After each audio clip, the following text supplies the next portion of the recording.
Well, this is an alarming reality this week. Police departments across the country are now investigating to determine if some serving members of law enforcement were part of the crowd, the rioters that stormed the Capitol on Wednesday.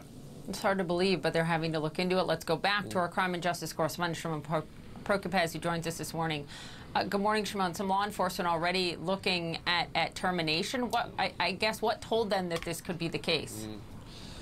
Tips from anonymous folks who are seeing photos and videos circulating all across their TV screens. They're calling in these tips. In fact, that's how the fire department in New York learned of perhaps some of their members being involved. There was a tip that came to the FBI. And today, just a short time ago, the NYPD announcing that they too are investigating someone who may have been part of the riot. Being present at that rally is one thing, but being part of this mob that attacked the Capitol is a whole other thing.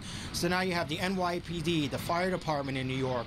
You have the Seattle Police Department announcing that they've put 2 officers on leave as they investigate their involvement. And there are smaller police departments all across the country looking at whether or not their members were part of this mob. And it is tips, Poppy and Jim, that are really what is forcing a lot of these investigations.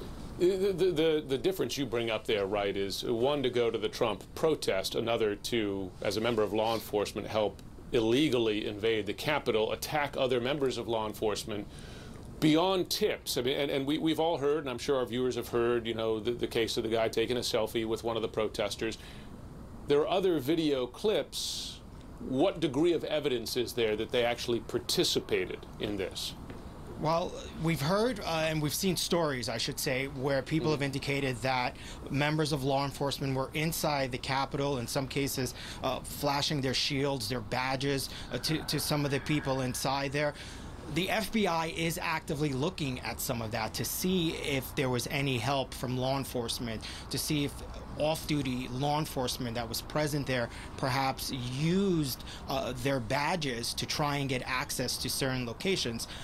You know, one of the things that we should not be lost on anyone is that a lot of police officers supported the president, right? And they were present at some of these rallies. And a lot of that had to do with the fact that the president was so supportive of them throughout the summer during a lot of the other protests and some of the unrest that we saw over the summer. Yeah. Well, listen, supporting a political candidate is one thing. Taking part in illegal acts as a member of law enforcement another. Shimon Prokupecz, thanks very much.